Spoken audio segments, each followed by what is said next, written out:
Blog Talk Radio.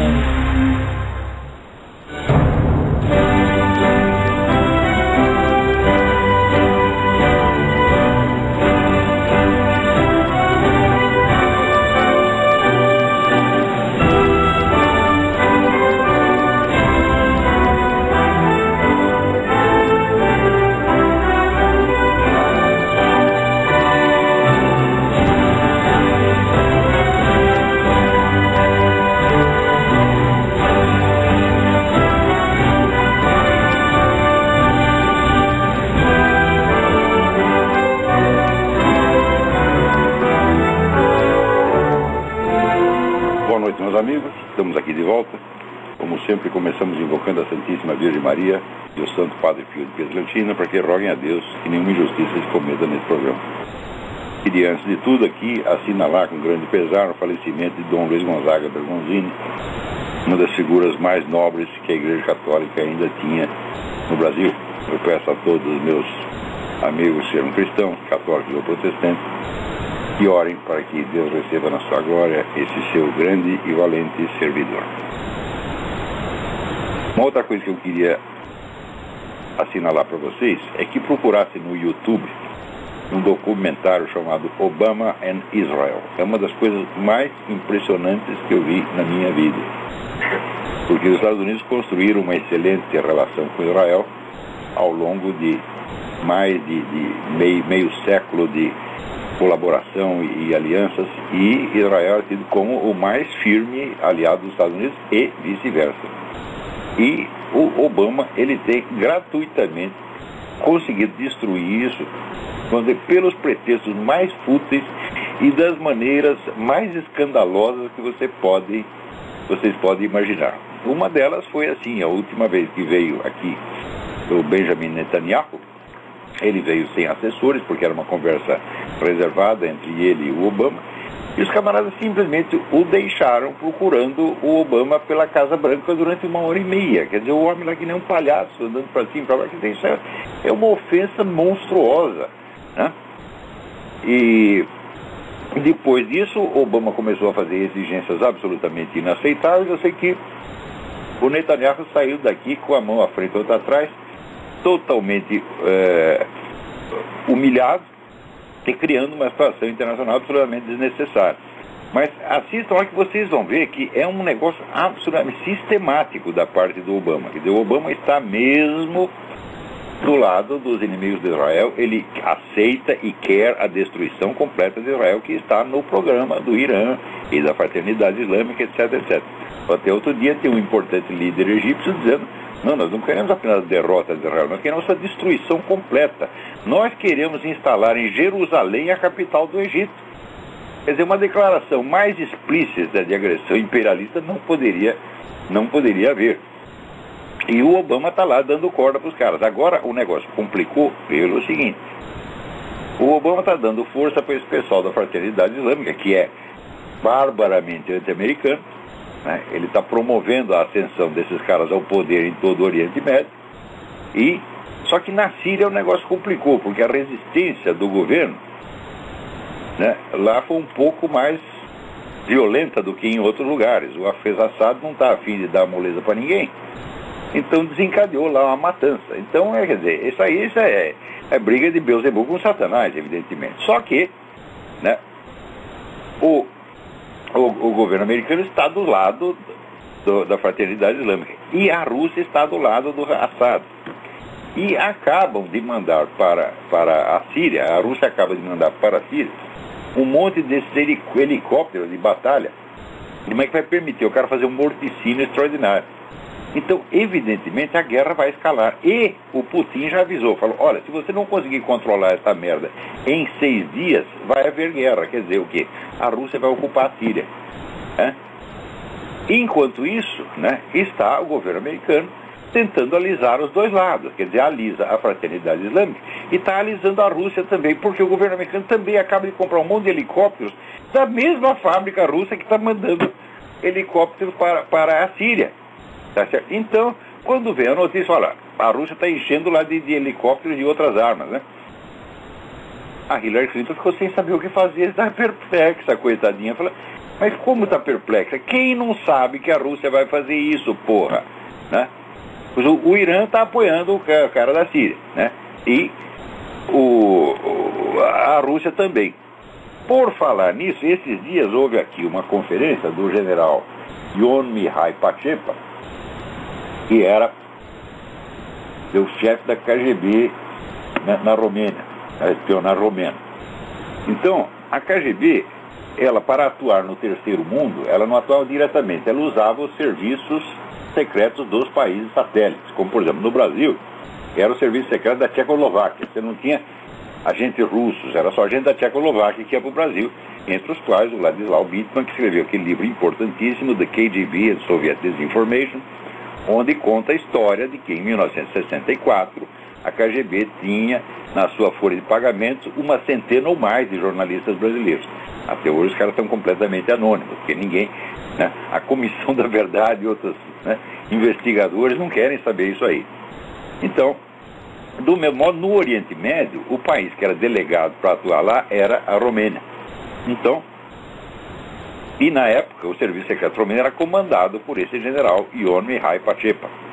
E o Pachepa, ele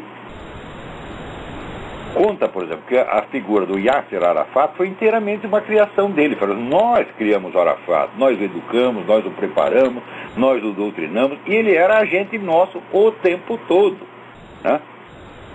Então, para você ver que esse negócio da Revolução Islâmica também não é um produto autóctone, porque existe uma ruptura clara na história islâmica. Tem gente que, os historiadores muito metidos, pessoas que querem ver as coisas só do ponto de vista religioso, então eles veem essa coisa toda da invasão islâmica, do terrorismo islâmico, e começam a tentar explicar isso por coisas que aconteceram no século 8 ou 9, quer dizer, remonta às origens do Islã. Não, o Islã tem uma tradição belicosa, etc, etc. Eu digo, escuta, sempre que alguém explica uma coisa de hoje por um negócio que aconteceu 15 séculos atrás, você está sempre bêbado, sempre. Quer dizer, é analogia. Se os caras eram violentos no século 7 ou 8, e hoje também são, não quer dizer que haja uma linha de continuidade entre uma coisa e outra. Por quê? Durante 2 ou 3 séculos, o Islã ficou quietinho, ficou de joelhos perante o Ocidente, né? De repente, a partir dos anos 20 e 30, começa dessa pregação revolucionária que desencadeia a situação atual. Então, não há linha de continuidade entre uma coisa e outra, né? E mesmo os melhores analistas, né, como, por exemplo, Joel Richardson, né, o cara que escreveu aqui, ele escreveu o The Islamic Antichrist, e agora escreveu The Middle East Beast, daqui a pouco eu vou falar a respeito, sempre vem com essa história. Quer dizer, são pessoas que não têm uma criteriologia. Para você escrever história, não basta saber os fatos, meu filho. Você precisa ter uma armadura de conceitos e de ferramentas explicativas que lhe permitam, né, dar o sentido racional do que você está explicando, né? Não é só você contar fatos e começar a fazer analogias. Aconteceu uma coisa parecida no século XII, no século XI. Né? No Brasil também tem muito disso. Tem gente que explica a situação atual. Você veja, os nossos amigos liberais, eles falam, não, tudo que está acontecendo agora é por causa da Contra-Reforma, por causa do Concílio de Trento. Eu digo, pô, vocês estão bêbados, vocês não têm a menor ideia do que é ciência histórica, né? Quer dizer, e pior, os liberais são discípulos do Ludwig von Mises, que era um sujeito que tinha uma visão muito clara dos processos reais da ação humana. Mas eles leem o Mises e não entendem, né? Então começa a procurar causas históricas profundíssimas de longo prazo, sem explicar, meu filho, qual é o processo real pelo qual a sua suposta causa chegou no efeito. Porque não é essa causa e efeito, não, tem a causa, tem o meio, tem causa intermediária, elos, né, que chegam até o efeito. Então, se você tem uma causa aqui, depois pula 3 séculos, dá o efeito, olha, está faltando uma coisa no meio, porra. As ideias, por exemplo, elas não agem por si mesmas. As ideias, elas agem quando elas entram na cabeça de um ser humano, e o ser humano decide agir em nome dela. E note bem, o simples fato do sujeito estar convencido de uma ideia não faz que ele comece a agir em nome dela. Ainda precisa outros fatores. Então, a história tem que ser a reconstituição do processo real, com todos os seus detalhes concretos. Não é fazer analogia entre coisas que estão separadas por vários séculos. Então, o Ion Mihai Pachepa, ele foi testemunha pessoal de que a emergência desse Estado revolucionário no Islã não foi uma coisa autóctone e não deriva das supostas tradições belicosas do Islã de 10 séculos atrás. Foi coisa da União Soviética. Foi a ação concreta de agentes soviéticos colocados lá para montar a situação, porra. É claro que o agente ele tem que aproveitar os elementos que já estão presentes na cultura local. Mas não são esses elementos que provocam a situação, né? Eles são apenas instrumentos, são ocasiões de que o cara se serve, né? Então, por exemplo, todo mundo sabe que no Brasil existe um anti-americanismo latente, né? Mas nunca deu uma guerra, né? Então, para que esse estado de anti-americanismo latente se transforme numa guerra, é preciso uma ação humana, quer dizer, um agente concreto que vai lá e monte uma estratégia, uma tática para transformar uma mera hostilidade teórica ou psicológica numa ação efetiva. Então, aí o Pachepa, essa semana, você procura no AIM, Accuracy in Media, o site, né, maravilhoso do meu amigo Cliff Kincaid, um dos caras mais bem informados desse país. E ele levou lá o general Pachepa, que foi um desertor, ele era o chefe da KGB, ele desertou, né, veio para o Ocidente e contou a merda toda, né? Escreveu vários livros importantes, escreve sempre artigos, está sempre dando conferências, e ele diz o seguinte, ele diz, o que está se passando nos Estados Unidos foi o mesmo processo pelo qual se implantou o comunismo sem dar um tiro na Europa Oriental. Então, ele não é um amador, não é alguém que chegou, não é um teórico da conspiração, é alguém que conhece as coisas nos seus detalhes concretos, tá certo? E ele está convencido de que Obama é realmente marxista. Eu também estou convencido. Por que eu estou convencido disso? Por analogia, porque umas coisas que ele diz parecem marxistas? Não, porque a gente estudou a biografia dele e viu que durante toda a sua carreira ele só esteve associado com o revolucionário comunista o tempo todo. A turma inteira dele vem disso aí. Agora, pior. Esta semana apareceu, né, a carteirinha de inscrição e os recibos de contribuições deles ao Partido Socialista, que a Casa Branca negava, o Partido Democrata negava, a mídia elegante inteira negava, dizia, não, isso é teoria da conspiração. Agora apareceu os documentos. Alguém noticiou? Nada. Presta atenção, coisas que não foram noticiadas. Essa foi uma delas. Segundo os 43 processos que a Igreja Católica está movendo contra o governo, que é o maior assédio judicial que o governo americano já sofreu ao longo da sua história, também não foi noticiado.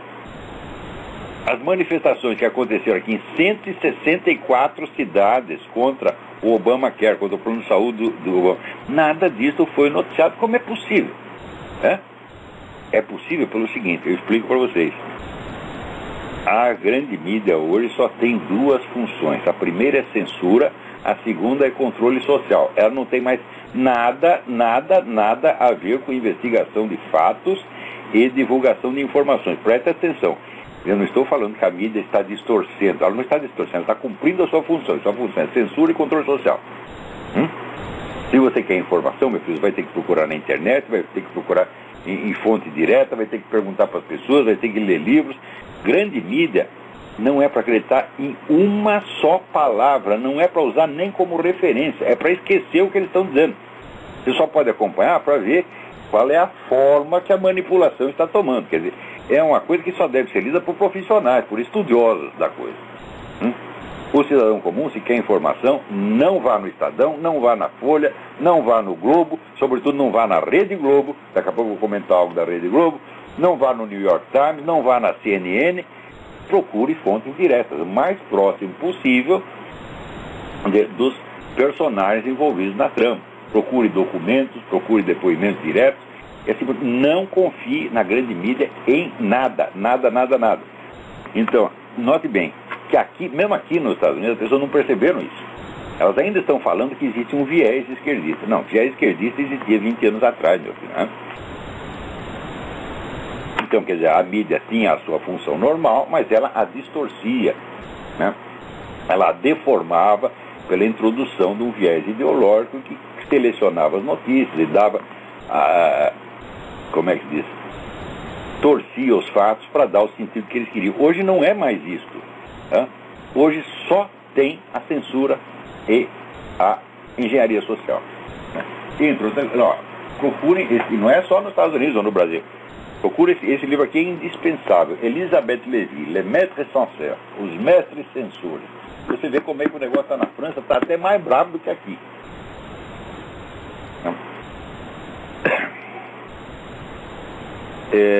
Então, peraí, tem alguém na linha. Alô, quem é? Meu nome é Débora. Débora, tudo bem? Eu mandei 2 e-mails.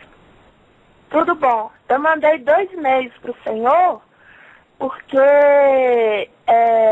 eu estou para publicar, eu vou pagar, né, do meu próprio bolso para publicar um livro de contos. E eu comecei a estudar a questão dos direitos autorais. Assim, bem despretensiosamente e tal, mas aí eu fui vendo que eles estão armando alguma coisa aí que, juntando com o que você fala, você já ouviu falar dos Creative Commons? Olha, Débora, eu sugiro o seguinte, você me mande novamente o e-mail, mas mande para o seguinte endereço: olavo@olavodecarvalho.org. olavo@olavodecarvalho.org. Eu sei, mande novamente hoje, mande agora de novo, porque daí eu recebo 700 e-mails por dia. Se eu não estou alertado, às vezes me escapa. Eu tenho que ler o seu e-mail primeiro, para depois a gente poder conversar disso aqui no programa, senão eu estou por fora. Só com essa rapidez aqui, 2 ou 3 minutos, você vai conseguir me explicar o negócio. Então deixa eu ler o seu e-mail primeiro e você volta a me ligar na semana que vem, tá bom? Aham. Obrigado, então, Débora. O senhor ainda não está ciente do projeto, não, né? Não estou sabendo de nada. Então por isso que eu tenho que ler o seu e-mail primeiro. Me manda hoje, tá bom? Que eu já fico alertado para buscar o seu e-mail. Obrigado.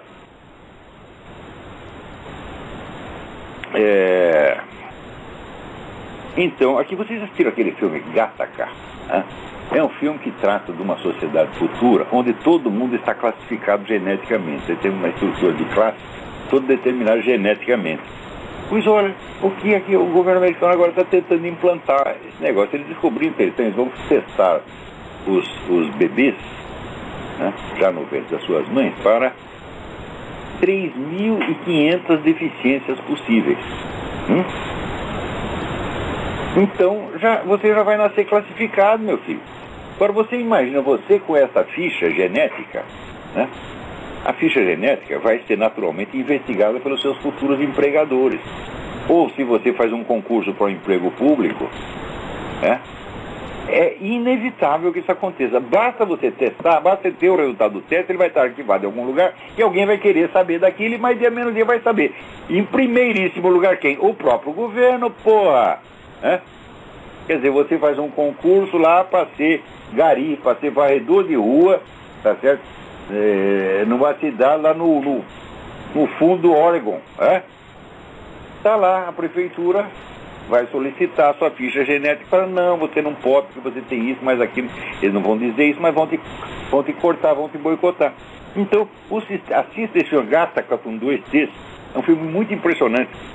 Então, o sistema Gattaca já está sendo implantado aqui pelo governo Obama, meu Deus do céu, né? Agora, a minha amiga Angélica Portugal me envia aqui uma sinopse de uma nova novela, e Salve Jorge, da Rede Globo, em que, né, o herói é um milico, né? Parece estranho a Globo fazer uma novela que o herói é um milico, mas acontece o seguinte: ele é um milico de novo tipo, inteiramente profissionalizado, obediente à dona Dilma, obediente ao Foro de São Paulo, obediente às Farc, em suma, é um milico modelo. Então, pergunta aqui, Angélica, isso não seria uma tentativa da Globo de introduzir uma cunha, uma divisão, né, entre 2 gerações de militares? Em parte, sim, mas acontece o seguinte: a Globo sempre, e a Globo e a esquerda inteira, sempre deu esse duplo tratamento aos militares. Tratamento pavloviano, um choque e um queijo. Então você faz o seguinte: através de alguns órgãos de mídia, você acusa os caras do diabo, tudo que chama eles de tudo quanto é nome. Eles são torturadores, assassinos, etc, etc. Ao mesmo tempo, afaga os caras. Olha, toma lá uma verbinha para você comprar umas arminhas, toma lá uma promoção, né? Fazer uma homenagem, dar uma medalha. né? Puxar um pouco de saco, né? Então, eles estão fazendo isso há 20 anos, é um choque e um queijo. É claro que tem que ser assim, porque a política do ataque indiscriminado não funciona, né? Nietzsche já dizia, só se vence aquilo que se substitui. Quer dizer, você quer vencer o negócio, você precisa botar outro no lugar, tá certo? Então não adianta só descer o cacete nos milicos. É preciso descer o cacete e abrir uma porta para onde eles possam fugir. Como você faz com o ratinho, você dá um choque aqui e bota o queijo lá. Ele vai para onde você quer, ele vai evitar o choque e correr atrás do queijo. Acontece que há 20 anos, desde o tempo do Fernando Henrique, esse é o modo oficial de tratar as Forças Armadas. E pior, as Forças Armadas estão caindo, tá certo? Estão se deixando manipular como ratinhos de Pavlov, como cães de Pavlov. A gente vê toda hora a milicada, a general está trocando beijinhos, etc., com aqueles mesmos que inventam mil e uma coisa contra as Forças Armadas e que tentam lamear a reputação dela por tudo quanto é gente. E pior, e que querem destruir a carreira de muitos militares. Então, você veja, para a Escola Superior de Guerra, há muitos anos já virou um instrumento dessa política de conciliação entre a esquerda e as Forças Armadas. O seu Quartim de Moraes, a vida do Quartim de Moraes, qual é a grande obra filosófica, entre aspas, do Quartim de Moraes? A esquerda militar no Brasil. O Quartim de Moraes é o cara encarregado, né, de fazer a parte queijo do serviço. Aproximar os milicos e a esquerda revolucionária. Enquanto tem outros encarregados, tá certo, de descer o cacete, o elemento choque da coisa. Então, é sempre assim, só que agora, vamos dizer, a Globo fez um upgrade. Ela vai fazer uma novela inteira dedicada só a isso. Então, a tática ainda é a mesma, Maria. Eles sempre fizeram isso, né? Agora, que eles façam isso, falam, bom, esquerdista existe para isso mesmo, né? Essa semana mesmo, publiquei aquele, mandei, não sei se saiu já no Diário do Comércio, artigo que ele falou, o Antônio Gramsci foi o cara que explicou para, né, a liderança esquerdista que a mentira, o engodo, o fingimento não são só instrumentos de luta, eles são a própria natureza do processo. O gramscismo inteiro é isso, é uma sistematização do engodo. E o engodo é o quê? É o processo revolucionário. Então esse pessoal tem a mentira no sangue, né? A mentira assim, até na medula dos ossos. A mentira é o fingimento e, portanto, a língua dupla. É o bilíngues valedictus de quem fala a Bíblia. Então, sempre que você vê eles acusando alguém de alguma coisa, pode ter certeza que por trás tem outro que está lá oferecendo um presentinho, oferecendo uma propina, alisando o cara, de maneira a que entre, como dizer, a paulada e a cenoura, como dizia Bismarck, né? Quer dizer, você pôr a cenoura na frente do burro, para ele ir na direção da cenoura, e um porrete atrás para bater na bunda dele. Então, ele vai evitar o porrete e ir atrás da cenoura, ele vai fazer exatamente o que você quer. Tá certo? Você já tem cachorro, já treinou um cachorro, você não pode treinar um cachorro só com castigo, você tem que dar um prêmio também. E é assim que se disciplina um cara, assim que se reduz uma pessoa, um grupo humano, à obediência mais canina, né? E muitos militares, cansados de levar porrada, quando vem um afago, eles devem se sentir aliviados, né? Porque milico não é de briga, sabe? Né? O que milico menos gosta é encrenca, né? Então eles querem aposentadoria. Milico hoje é funcionário público. A mentalidade não é mais de guerreiro. A dizer que algum dia foi. É de funcionário público. Então, assim, você pergunta para um garotinho de 5 anos no Brasil: meu filho, o que você quer ser quando crescer? Ele responde: aposentado. Então é o sonho dourado de todo brasileiro. Muitos milicos, não digo todos, que ainda tem gente de valor lá dentro, né? Já caíram nessa. O sonho deles é a aposentadoria. E enquanto estiver na carreira, não quer encrenca, não quer problema. Então, é isso, as pessoas vão aceitando tudo o que vem das altas esferas. É uma coisa, uma subserviência como nunca se viu no mundo, porque no Brasil não tem protesto, ninguém reclama, tem protesto é meia dúzia, né? Veja, quando começou o Mídia Sem Massa, eu comecei o Mídia Sem Massa sozinho, era eu, minha mulher e minha filha Inês. Hoje a Inês está morando em outro lugar, casou o Dudu, é a Leila que traduz, mas começou a Inês. Então, não tinha ninguém, não tinha nada A única voz contra esse negócio era a nossa. Nós éramos um zero à esquerda. Hoje o negócio cresceu, já tem mais gente. Porém, é muito lento. Quando nós começamos a Miras Mar, 2002, quer dizer, vai fazer 10 anos, porra. Quer dizer, 10 anos cresceu quanto? Cresceu um pouquinho, né? Então, não é, em parte alguma é assim. Você vê na Polônia, com o regime comunista, aquele regime que fuzilava as pessoas na rua, atirava nas massas. Teve um gigantesco movimento de resistência, que foi Solidariedade. Na Hungria, né, o povo desarmado saindo na rua para enfrentar tanque. No Brasil não, meu filho. Isso é um país de boiola, porra. E onde as pessoas de coragem, e a Maria Angélica conhece gente de coragem, porque ela é madrinha da corporação da PM Carioca, e tinha muito amigo que pertencia ali ao BOP, que era a única parte confiável da política carioca. E aquilo era um bando de heróis. O que aparece no filme, como é? Esquadrão Tropa de Elite, né? Aqui, Elite Squad. Aquilo é pura verdade, a vida dos caras é aquilo, que aparece no primeiro filme, no segundo já entrou, né? O cara fez aquele filme, e o filme era verdadeiro, refletia a vida real. Ah, não pode. Imediatamente a intelectualidade protestou, ele teve que fazer um filme já maquiando, né? Então, o pessoal aceita tudo, né? Agora, esse dia teve o negócio da Marcha das Vadias e eu, inspirado nisso, fiz aqui um soneto. Alguns de vocês talvez já tenham lido, mas eu vou ler aqui para vocês, porque é o espírito da coisa. Encarnou em mim, baixou, né?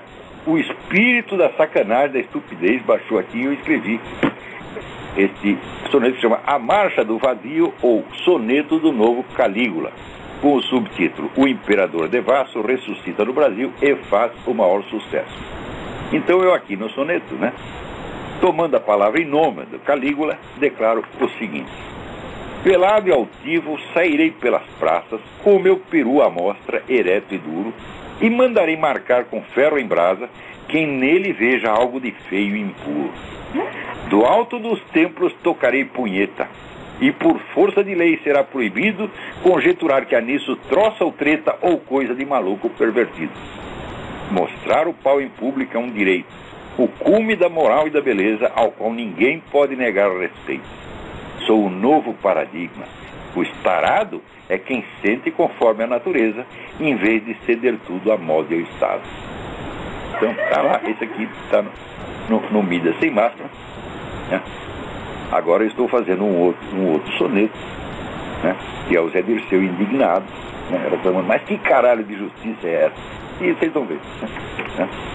Então é a indignação moral do Zé Dirceu, porra. Não é isso? E você vê, todos eles têm aquela cara de indignação.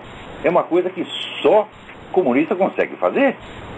Não é isso? Quando você diz que eles estão fazendo o que eles estão fazendo, eles fazem, cara, assim, que está passado. Calúnias! Calúnia direitista, teoria da conspiração. Puta que pariu! Agora, enquanto isso, você veja, o Federal Reserve fez um estudo e diz aqui que a totalidade de bens disponíveis, recursos financeiros da família americana, né, caíram em 40% de 2007 a 2010. Ou seja, principalmente esses 3 anos de Obama que nós tivemos. 40%, você sabe o que é isso? Quer dizer, o que você tinha vale hoje metade. O poder de compra é hoje metade. E é mesmo, porque a gente viu tudo aqui, o preço, né, a começar a gasolina. Quando nós chegamos aqui, a gasolina era $1 o galão, agora está em 4, em alguns lugares 5. E a gente não sabe onde isso vai parar. Então, quer dizer, você acha que as pessoas conseguem, assim, tudo você tem que pagar 4, 5 vezes o que vale? Não dá. Né? O preço dos imóveis aqui já era um escândalo quando nós chegamos, mas subiu muito. Então, agora, por causa dessas coisas, é que a popularidade do Obama está caindo, não só aqui, mas no mundo inteiro. Hoje saiu uma matéria no Spiegel, né, dizendo que os alemães que adoravam o Barack Obama, agora já estão completamente desiludidos com ele. Mas aqui é a mesma coisa. Aqui,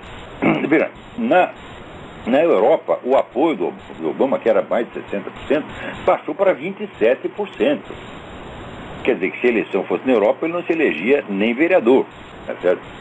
E aqui, Entre os negros americanos também, ó, tá caindo rapidamente. Então apareceu o Spike Lee dando uma entrevista. Não é só os racistas que estão putos com o Obama, nós também estamos. Primeiro, racista o caralho, né? Quer dizer, que todo mundo que não é preto é racista, e vocês não são nem um pouco racistas, né? Quando ajunta 300 pretos para bater em um, a moda aqui, sabe o que é? Foi feito um estudo, 85% desses casos de agressão em massa, o pessoal que ajunta um montão para bater em um ou dois, é preto contra asiático, chinês, tailandês, né? Por quê? Porque eles acham que o tailandês é classe superior, o chinês é classe superior, tem dinheiro. Então vamos lá tomar tudo que o desgraçado tem. Então 85% dos casos, junta 30, 40, 50 pretos, invade a casa, bate no cara, bate na família inteira, toma tudo que tem, deixa o cara na tanga e vai embora. Leva 5 minutos. E daqui dá o chinês pro hospital. Agora, isso não é racismo de maneira alguma. Tem até um cara que diz, não, mas não é racismo, nós escolhemos os chineses porque eles têm dinheiro. Fala, em primeiro lugar, é absurdo você achar que o chinês é a classe dominante aqui. O chinês está para o preto que nem os kulaks na União Soviética estavam para os outros camponeses. O camponês comum tem uma vaca, o kulak tem duas, portanto ele é a classe dominante. Então o chinês, ele tem uma pastelaria, né? ele tem uma lavanderia, tem alguma coisinha assim, então os caras acham que ele é classe dominante, ficam com raiva dele e vão lá, destroem tudo e batem no cara, e dizem que isso não é racismo. Você vê, em Ruanda o que aconteceu? Era o mesmo problema. Os caras da tribo Hutu achavam que os Tutsis eram os ricos, a classe dominante. Por quê? Porque um tinha uma cabra, outro tinha duas cabras, né? Então vamos matar todo mundo, tem duas cabras. Isso é a base do racismo, meu Deus do céu. Por que você acha que o alemão tinha raiva do judeu? Porque o judeu estava numa situação relativamente melhor. Não era que... Não, tinha 5 milionários judeus. E o outro tinha quê? Tinha o judeu da alfaiataria, tinha o judeu da padaria, tá certo? Mas o cara que não tinha nada, que estava desempregado, ficava com raiva dele e começava a achar que aquele cara era a classe dominante. Quando o Hitler mandou matar os caras, todo mundo, opa, agora nossa chance. Isso aí acontece. Não é a primeira vez, meu filho. Você lê a história do que se passava na Europa na Idade Média. Era a mesma coisa, né? A massa dos fudidos tinha lá a raiva do judeu, porque o judeu tinha alguma coisa. Por que o judeu tinha alguma coisa? O judeu é uma comunidade pequena e muito unida, e um ajuda o outro, logo todo mundo progride. Isso é a coisa mais óbvia do mundo. Enquanto a massa geral fica todo mundo, um só procurando pôr no cu do outro, e vai todo mundo para baixo. Então esse é o segredo da prosperidade judaica. Porra, quando é que vocês vão entender isso, hein? Então,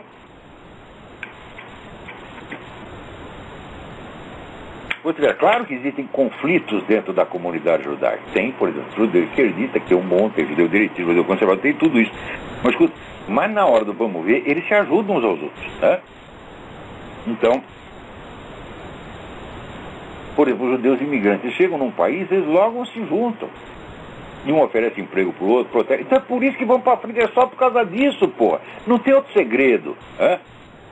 O judeu não tem um acordo secreto nem com Deus, nem com Satanás. É que dizem que são o povo eleito, mas isso aí não basta, porque ser povo eleito não significa que você vai ter todas as vantagens, né? Você vai se fuder um pouquinho também. Se ler a Bíblia, você vai ver que é assim, né? Deus sempre foi durão com os judeus, né?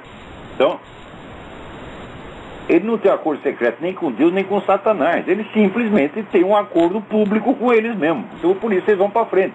Do mesmo modo, o chinês e japonês também, era a mesma coisa no Brasil. Eu lembro que 40 anos atrás eu participei do recenseamento escolar numa das regiões mais atrasadas do Brasil, que a gente percorria o mato, né, procurando famílias para saber quantos filhos tinha, se tinha certidão de nascimento, se não tinha, se tinha, estava na escola e tal. E lá no meio do matagal a gente só via assim, os caras morando naquelas palhoças, tudo fodido, né? E de repente eu vi um castelo de madeira, né? Chego lá, era uma família japonesa. O japonês com 40 parentes, todo mundo disciplinado, trabalhando direitinho, tinha construído um império ali no meio.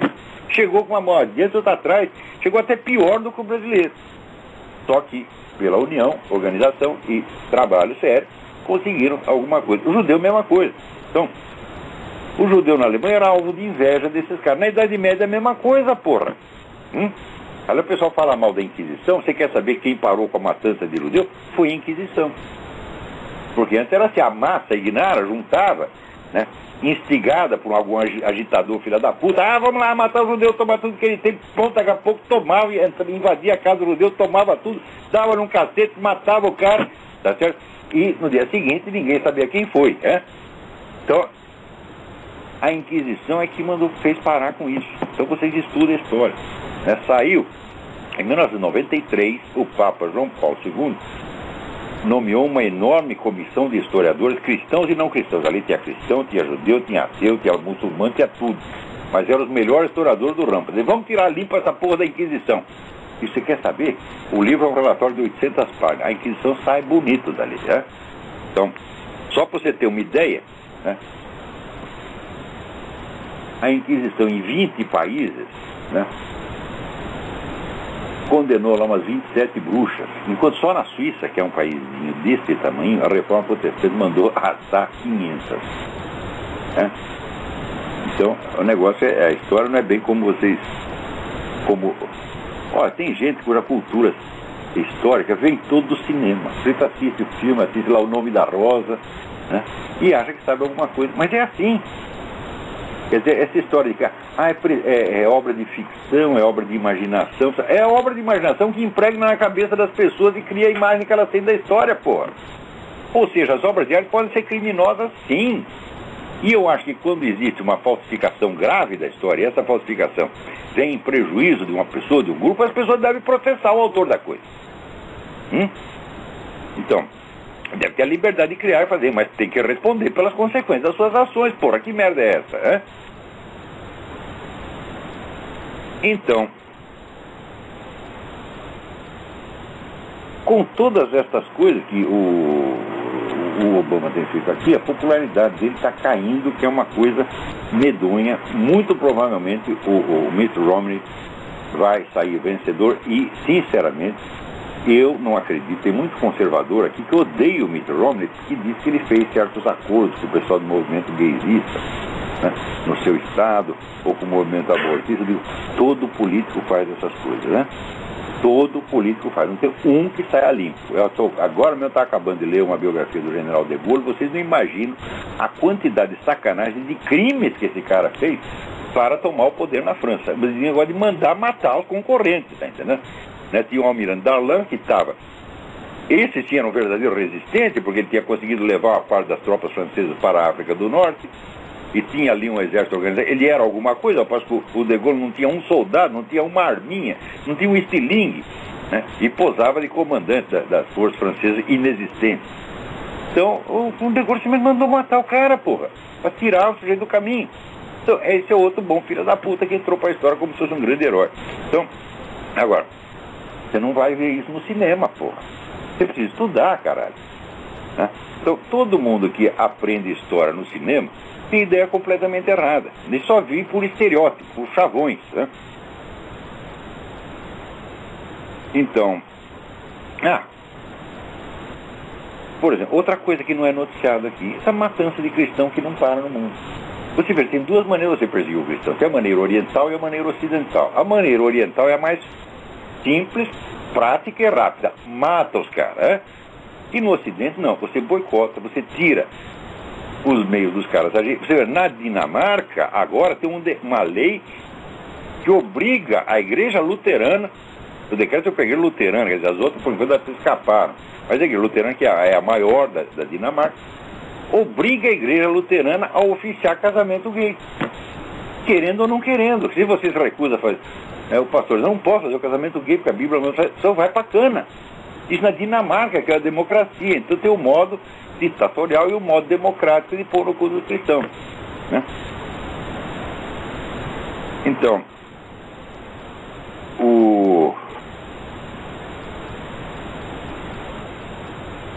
também aqui, você veja, esta mesma semana aconteceu um outro negócio aqui de... Quer dizer, essa coisa de perseguição cristã já virou uma banalidade, e nem tanto. Você só fica sabendo disso por internet. Uma vez a cada 3 anos, a Folha de São Paulo dá uma notinha, dizendo, mataram um cristão não sei onde. Né? Por exemplo, o que aconteceu na China, né, matança de gente na China, a Folha de São Paulo só acabou publicando, porque durante anos enchia o saco do Otávio Frias, escrevia o e-mail para ele todo dia, aqui, seu merda, é o seu jornal aí, tá acontecendo, o seu jornal não fala. Um dia ele, vamos falar alguma coisa, e falou. Então, agora, o Time Magazine está fazendo campanha em favor da eutanásia. Sua avó, sua tia, sua mãe, né? Tá lá no hospital, tira o tubo, porra. Né? Manda a mulher pro beleléu. Olha que coisa bonita, coisa humanitária, né? O número de pessoas que estiveram em estado comatoso e voltaram, né? Estiveram até em estado quase vegetativo e voltar é muito grande, porra. Você não pode assegurar que o cara não vai voltar nunca. Quer dizer, você decidiu matar o cara, porra. Né? Então, dessensibilizar as pessoas para o homicídio, para a violência, para a crueldade, faz parte do programa dessa nova ordem mundial. Né? Então, a dessensibilização é seletiva. Por exemplo, se é no Islã, não dessensibiliza para todo mundo, é só para os infiéis. Se o infiel é uma espécie de porco, você pode matar, os outros não. Né? Aqui, bom, é seletivo aqui também, você pode matar feto, pode matar velhinha, né? Isso não tem problema. Agora, o beautiful people é intocável. Né? Se você disser uma palavra quando o filho da puta desse, né, eles choram, dizem, estou me perseguindo. Puta merda. Né?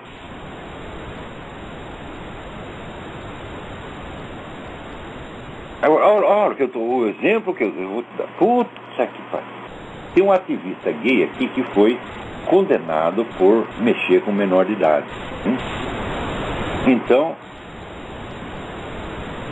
um cara de uma agência de notícias escreveu a respeito, denunciou o cara, etc, etc. Isso num outro estado. Daí o cara, o gaysista, né? Ele entrou com um pedido para um juiz dar um restraining order. Restraining order é o seguinte: você fica proibido de se aproximar daquela pessoa. Você não pode ter a distância de 10 quarteirões, você não pode ir lá, você não pode telefonar, você não pode olhar para a pessoa. Né? Só que é o seguinte, o repórter que escreveu o negócio, ele nunca tinha visto o cara mais gordo, ele mora em outro estado. Fala, como restraining order? Quer dizer, eu não posso ir lá, mas eu não quero ir lá, eu nunca fui lá. Quer dizer, o que é isso? Isso é autovitimização, isso é golpe de teatro, isso é o fingimento. E o pessoal usa isso o tempo todo. É um negócio impressionante. Né? Agora, peraí. Tem uma carta aqui que eu queria até ler. Né? Prezado Samuel Amaral, gostaria de lhe agradecer imensamente pelo excelente curso de filosofia online, assim como seu trabalho no Mídia Sem Barra do Troll Speak, pois sua missão parece dizer mesmo a de formar uma elite intelectual brasileira. Este angolano tem se beneficiado muito da sua cultura e sabedoria. Daí ele pede para eu contactar o autor que cita como que fala do morticínio que Cuba fez em Angola. Eu vou procurar, Samuel, eu vou procurar e vou te dar a fonte certinha, tá certo? Né? Então,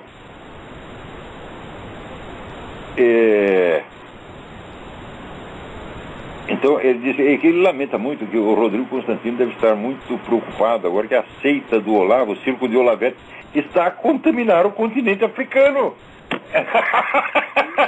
Aí, Samuel, espera um pouco que eu vou tentar descobrir esse dado para você e te mandar. Obrigado pela sua atenção, pela sua gentileza. Né? Agora, esta semana, aquele prefeito de Nova York, que é um tarado completo, né? É que ele quer limitar a venda de coca 2 litros. Só pode, né? Se tem que comprar 2 litros, você tem que comprar 4, 5 cocas, né? E agora ele quer limitar a venda de pipocas. Pensa que a pipoca é um negócio mortal. Comeu, morreu. Na primeira pipoca você catapimba. Né? Até tinha aqui a Isabela, quando ela estava grávida, ela estava com um negócio de espectro, ela não conseguia comer, ficava até muito tempo sem comer. E um dia eu fiquei emocionado porque ela comeu a pipoca inteira. Né? Mas nesse tempo a pipoca não estava contaminada. Só a pipoca de Nova York, que é mortal. No resto do país não tem problema. Então, esse negócio de controlar o que as pessoas comem, você vê até onde vai isso, porra. Esse negócio é gravíssimo. Né? Agora, note bem. Controlar o alimento do mundo é uma das formas mais fáceis e rápidas de você tomar o poder no mundo. Né? Existem 2 ou 3 empresas que já estão praticamente controlando, e essas empresas estão intimamente ligadas a essa elite globalista. Então elas vão determinar o que você come e o que você não come. Por exemplo, aqui, né, você não pode tomar leite, né, natural, leite tirado da vaca, né? O leite tem que vir da usina onde ele é preparado, é pasteurizado, é não sei o que, papapá. Se você tomar o leite direto na vaca, você corre risco. Tem estado onde isso é proibido, tem gente que vai pra cadeia. Não, porque nem vendeu, ele deu. Ele pegou um balde de leite e deu pro vizinho e foi parar na cana, porra. Agora, quais são os riscos do leite da vaca? Se leite de vaca fosse mortal, a humanidade já não existiria. Tem gente até que tem médico louco que diz que o leite faz mal.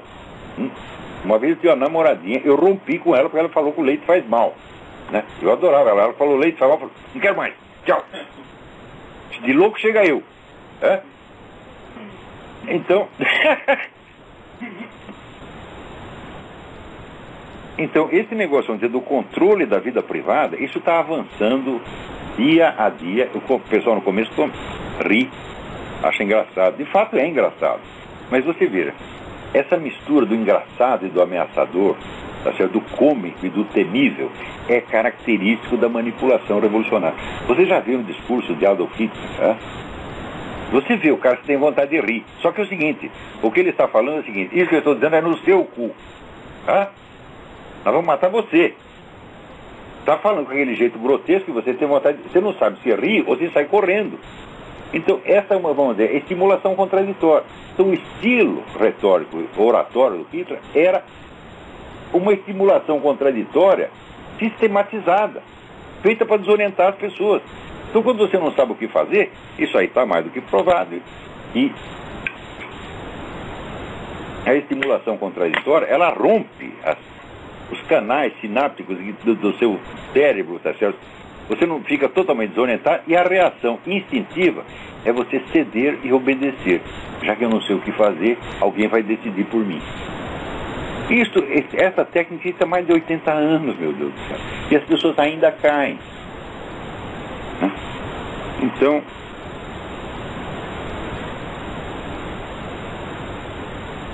também essa semana, houve que aqueles meninos, Davi e Jonatas, né, que sofreram tanta perseguição por ter sido educado em casa, a família, né, teve anos de tormento, encheção do saco, perseguição pelo governo. Só que o nosso governo zela pela educação das pessoas. Você veja o que o governo brasileiro fez pela educação do Lula e da dona Dilma e daquele ministro da Educação que escrevia cabeçalho em vez de cabeçalho e do doutor Emir Sader que escreve Getúlio com LH. O que o governo fez pela educação dessas pessoas que são seus membros e aliados é o que ela quer fazer para todo mundo. Então ela zela para que as crianças tenham a melhor educação possível, tá? Então, o Davi e o Jonatas foram educados em casa pelos seus próprios pais, tá certo? E agora fizeram um teste e botaram no chinelo, né, caras que têm diploma de engenharia, de medicina, etc. Puseram no cu de todo mundo, bonito. Por quê? Eles aprenderam alguma coisa. Porque os seus pais queriam realmente educá-los. Agora, nas escolas, o que os professores querem? Esses professores vivem fazendo greve, querem aumento, etc, etc. Eles querem ganhar mais dinheiro para ensinar o seu filho a dar o cu, a chupar a piroca deles, tá certo? A fazer discurso idiota contra o capitalismo. É isso que eles querem, porra. Então, olha, se tem algum professor, se tem uma classe no Brasil que não merece aumento, não merece ganhar nada, é professor, porque o que vocês estão fazendo com as crianças é criminoso. E não vem me dizer que fazem isso porque ganham pouco. Não. Porque professores antigos, a minha mãe, né? A minha mãe só fez o curso primário. Minha mãe escreve em português perfeito, com uma caligrafia maravilhosa, né? Faz conta de cabeça, etc, etc. E é uma pessoa inteligentíssima. E ela disse, olha, tudo que eu sei eu devo à minha professora primária, dona Simira. Isso aí em 1900 e antigamente, Então, ela viu que aquela professora era realmente devotada e que fez algo pela educação dela, né? Então, a minha mãe, com o curso primário, ela tinha mais preparo do que o pessoal que está hoje no fim do curso secundário, pô. Muita gente da universidade. Por não tem cara universitário que me escreve aqui, gostaria que o senhor falasse com C. Tomar no seu cu, né, porra? É? Então, No Brasil tem, agora, a Folha de São Paulo registrou que já tem 1.000 famílias fazendo homeschooling, por esforço está alarmadíssimo, né? Então,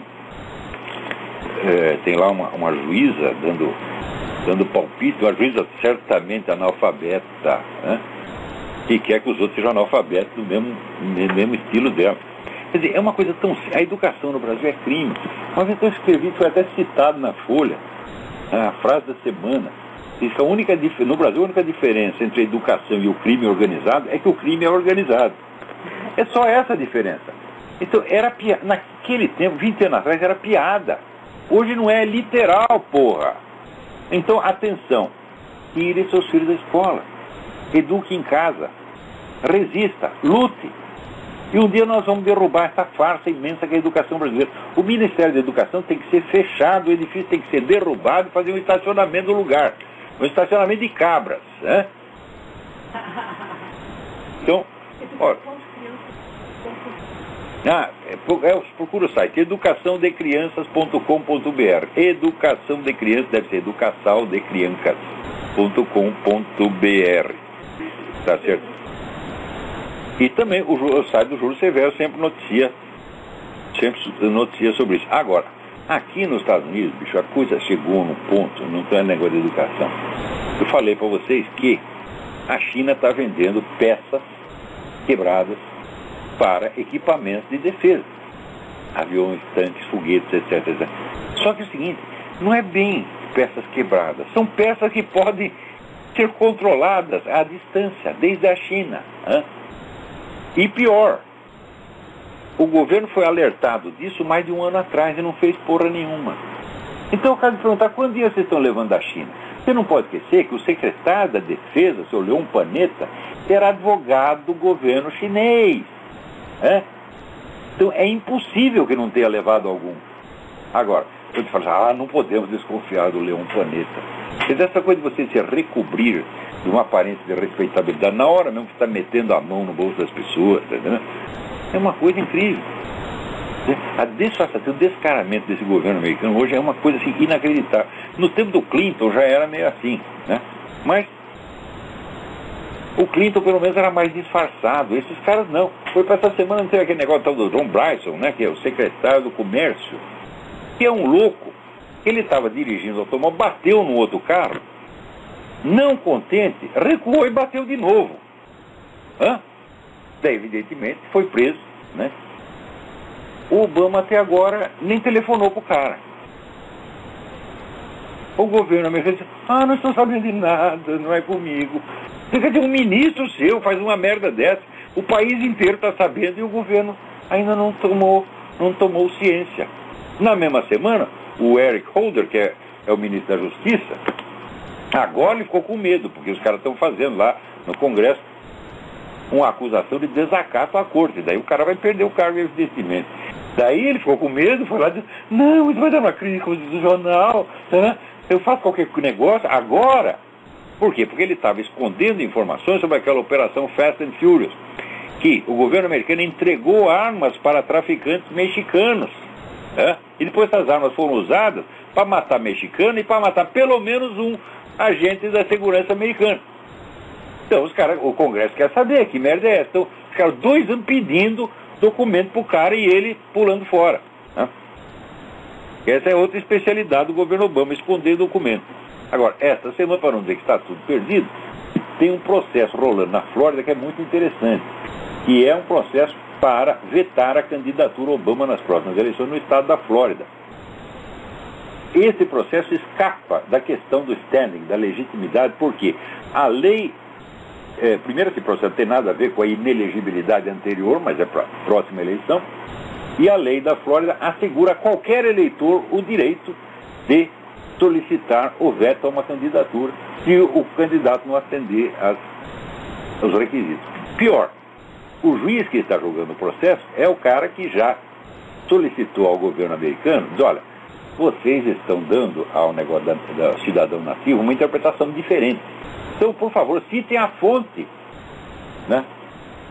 em que vocês baseiam a sua interpretação. Não há fonte alguma, quer dizer, as fontes todas confirmam a interpretação. Cidadão nativo é aquele que nasce nos Estados Unidos de pai e mãe americanos, que é uma condição que o Obama não atende, porque o pai dele, pelo menos o pai oficial, se é que era o pai mesmo, era o súdito britânico, porque o Quênia pertencia à Inglaterra na ocasião do nascimento do Obama. Então parece que esse juiz é sério, mas ainda nesse processo eles conseguiram anexar todas as descobertas da comissão do xerife Arpaio. Então, isso aí ainda pode dar alguma coisa. Esse processo está um pouco melhor orientado do que os anteriores.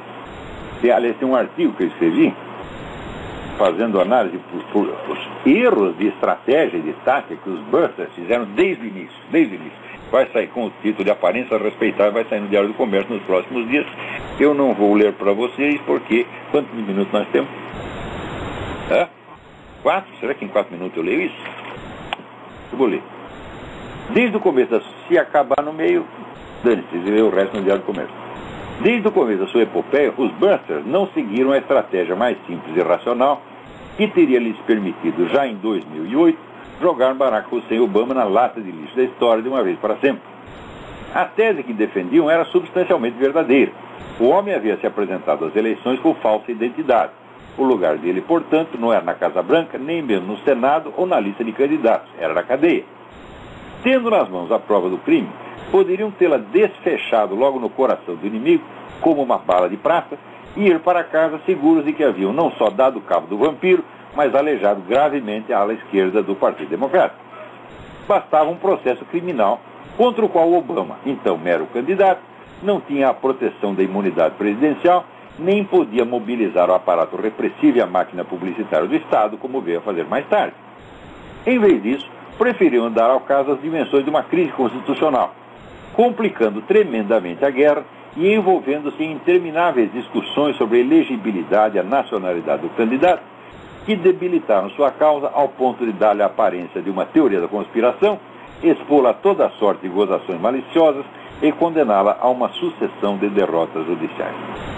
Desde logo, a lei determina que acusações de inelegibilidade, uma vez vitorioso o candidato, só podem ser apresentadas por quem comprove ter sido pessoalmente prejudicado no curso das eleições.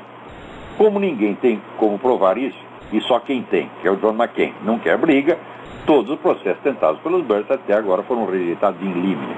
Isso é, não foram examinados. Em segundo lugar, a prova de inelegibilidade dependia da interpretação que se desse ao preceito constitucional de que só cidadãos americanos nativos podem ser candidatos à presidência. Os Busters argumentam que, para os signatários da Constituição, nativo significava nascido em território americano de pais, no plural, americanos. O argumento está certo, em princípio, mas nem todos os constitucionalistas admitem que o texto do documento fundador do Estado americano deva ser interpretado no seu sentido originário. Muitos querem adaptá-lo ao espírito dos tempos. Pode-se alegar que esse espírito é muitas vezes apenas espírito de porco. Mas o fato é que o debate já existia desde muito antes do caso Obama. O argumento constitucional, portanto, dependia de uma premissa que nada tinha de unânime ou autoprobante. Em terceiro lugar, a própria inexistência de provas válidas da nacionalidade de Obama, em vez de ajudar os Busters, acabou por favorecer os suspeitos. Escorado no direito à privacidade, o espertinho manteve quase todos os seus documentos trancados a 7 chaves, sabendo que uma investigação para tirar a coisa limpa só poderia realizar por ordem judicial e que não haveria ordem judicial sem processo. Então virou um círculo vicioso. Por que o movimento Buster escolheu o caminho mais complicado e até hoje continua a trilhá-lo entre dores e humilhações? Em 2008 já havia sérios indícios de que era falsa a certidão resumida que o bloco obamista havia divulgado para exorcizar às pressas a vaga suspeita de um nascimento queniano espalhada pela internet. A prova efetiva da falsidade, porém, dependia de exames periciais que só um juiz poderia ordenar no curso de um processo, o qual processo não existia. Logo em seguida, porém, veio uma prova material muito mais evidente, muito mais contundente, que não dependia de peritagem nenhuma, por ser visível com os olhos da cara. Não estava na certidão de nascimento, mas no certificado de alistamento militar, Selective Service, de Barack Hussein Obama. Num lance digno do exterminador do futuro, o homem tinha assinado em 1980 um formulário que só viria a ser impresso em 2008. E o carimbo com a data tinha sido patentemente adulterado, recortando os algarismos 0 e 8 para montar um simulacro de 1980 sem o 1 e o 9. Não poderia ser mais evidente a tentativa de construir uma falsa biografia oficial ex post facto por meio pueris. Sem nem mesmo levantar a questão da inelegibilidade, um processo crime por falsidade documental, ainda que não chegasse a conclusão nenhuma antes das eleições, teria bastado para mostrar ao eleitorado a verdadeira face de Barack Hussein Obama, desmoralizando sua candidatura pelo caminho mais simples e rápido. Se os busters não perceberam isso ou não quiseram admiti-lo, foi, entre outros motivos, pelo seguinte. Quem cantou a bola do alistamento militar foi a colunista Debbie Schlusser, que em alguns meios conservadores tinha a fama de excêntrica amalucada. E o crime que ela denunciava era tão grosseiro, tão estúpido, que poderia soar inverossímil. Quem iria acreditar que um senador americano candidato à presidência conseguiria enganar seu próprio partido e a nação inteira com um truque bocó? Com toda a evidência, o critério da credibilidade aparente e do prestígio da fonte falou mais alto que o da materialidade dos fatos. A acusação de inelegibilidade pareceu a alternativa mais respeitável. Os busters, em suma, acharam que, seguindo a dica de Debbie Schlusser, ficariam parecendo um bando de malucos.